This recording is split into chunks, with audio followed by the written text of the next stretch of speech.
विवाह के बाद ही व्यक्ति गृहस्थ बनते हैं। गृहस्थ मतलब गृह जोड़ अस्त, जो घर में रहते हैं। अस्त मतलब रहना, जो घर में रहते हैं, परिवार में रहते हैं, उसको गृहस्थ कहते हैं। घर में संत लोग भी रहते हैं, मकान में संत लोग भी रहते हैं। तो ऋषि ने कहा कि संत लोग मकान में तो रहते हैं, लेकिन मकान में रहते रहते जो दाम्पत्य जीवन को स्वीकार करके रहते हैं, कि जो पति और पत्नी एक साथ रहते हैं, उसको गृहस्थ कहा गया।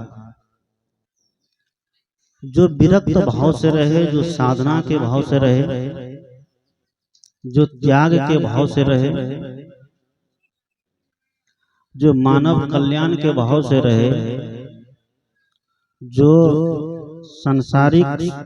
सांसारिकता को त्याग कर दिया है, उस भाव से जो रहे, तो घर में रह करके भी उनको भी गृहस्थ नहीं कहा जाएगा। जैसे यहाँ पर बहुत नवयुवक है, बहुत नवयुवतियां हैं, बहुत भाई है, बहुत बहनें हैं, जो अभी गृहस्थ धर्म को स्वीकार नहीं किए हैं। वह अभी प्रथम आश्रम में, जिसको कहते हैं कि ब्रह्मचर्य आश्रम। हमारे वेदों में, हमारे वेद में जो बात आई है कि 4 आश्रम, ब्रह्मचर्य, गृहस्थ, वानप्रस्थ और संन्यास। तो वेद में 100 वर्ष की अवधि निर्धारित किए हैं कि 25 साल ब्रह्मचर्य पूर्वक विद्या अध्ययन करना। उस समय जो वह जीवन बहुत ही कोमल होता है, बहुत ही नाजुक होता है, बहुत ही संवेदनशील होता है। बचपन से लेकर 25 साल तक जो छात्र गुरुकुल में रहते थे, पढ़ाई लिखाई करते थे, तो उनको गुरुजी सांसारिकता की पूरी ज्ञान देते थे। उनको घर गृहस्थी चलाने के लिए पूरे ज्ञान दे देते थे कि 25 साल के बाद जो तुम गृहस्थ धर्म में प्रवेश करोगे, गृहस्थ धर्म की बीड़ा उठाओगे, उसके लिए ये तैयारी अभी से करनी पड़ेगी। पढ़ाई के साथ साथ, शिक्षा के साथ साथ दीक्षा भी वहां हो जाया करती थी। हमारे ऋषियों की ऐसी परंपरा पहले थी। आज वह परंपरा नहीं रह गई है। आज सारी परंपराएं मिट गई है। आज वह बंधन नहीं रह गया है समाज का। अब अंग्रेजी विद्या के साथ साथ प्रत्येक मानव की बुद्धि विकसित हो गई है।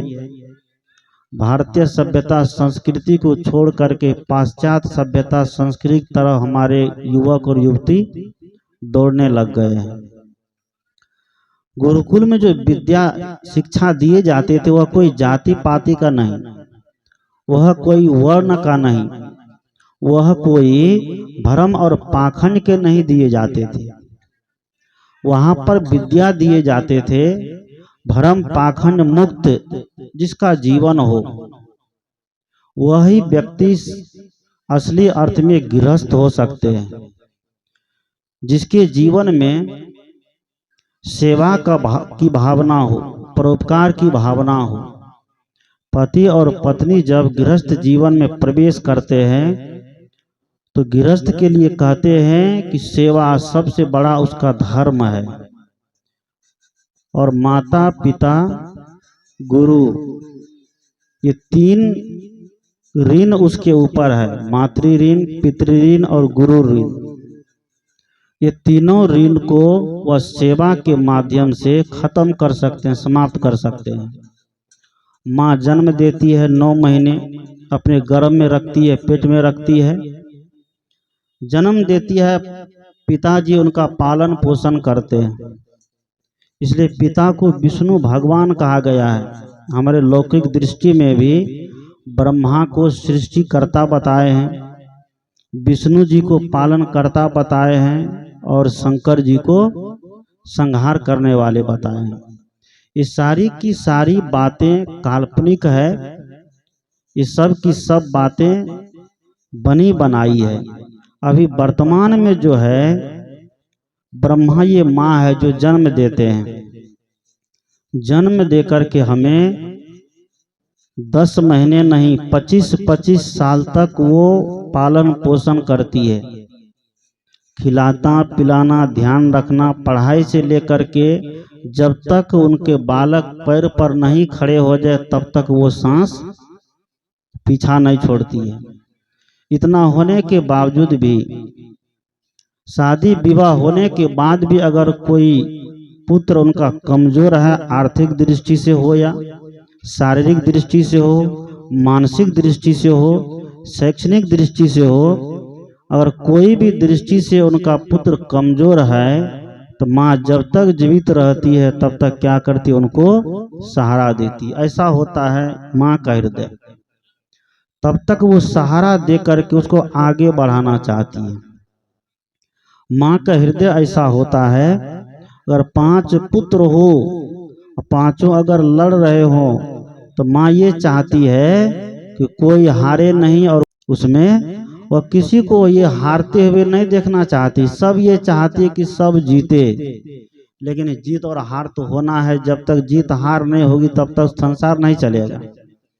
इसलिए कहते हैं कि माता निर्माता भवती, माँ निर्माण करती है। माँ के गर्भ में बच्चे का भविष्य निर्धारित होता है कि बच्चे का भविष्य कैसा होगा, बच्चे का जीवन कैसा होगा। इसलिए माँ को ब्रह्मा का दर्जा दिया गया है कि ब्रह्मा से भी बढ़ करके माँ का स्थान है। क्योंकि माँ गर्भ में रख करके 9 महीने तक उसको ढोती है, छुपाती है। उसके लिए क्या क्या मन्नत नहीं मांगती है, कौन कौन देवी और देवता के पास नहीं जाती है। और पिता जो है उसका भरण पोषण करते हैं, पालन करते। मैं कह रहा था माँ को ब्रह्मा का दर्जा दिया गया। ब्रह्मा विष्णु महादेव को हम लोग देखे या नहीं देखे हो, लेकिन माँ प्रत्यक्ष माता पिता और गुरुदेव को देखते हैं। ये सबसे बड़ी गंभीर बात है कि जिसको हम देखते हैं उसका आज समाज में कदर नहीं है, और जिसको नहीं देखते हैं उसके पीछे पूरी दुनिया पागल बनी हुई है। ये सदगुरु कबीर का जय घोष है। सदगुरु कबीर का शंखनाद आज से लगभग 650 वर्ष पहले हुआ था काशी जैसी नगरी में, जहाँ पर इतने भ्रम, इतने पाखंड, इतने अंधविश्वास फैलाए जाते थे। एक कोई अलग से देवी और देवता है, परमात्मा है, जो हम सबका खबर लेता है, जो हमें कर्मों का फल देता है। कबीर साहब कहते हैं कि दुनिया में अपने कर्मों का फल देने वाला कोई नहीं है। हम जैसा कर्म करते हैं वैसा फल हमको ही भोगना पड़ता है। इसलिए गोस्वामी तुलसीदास ने रामायण में भी लिखा है, कबीर साहब के रास्ते पर सभी को आना पड़ा, चाहे आगे हो या पीछे हो, आना ही पड़ता है।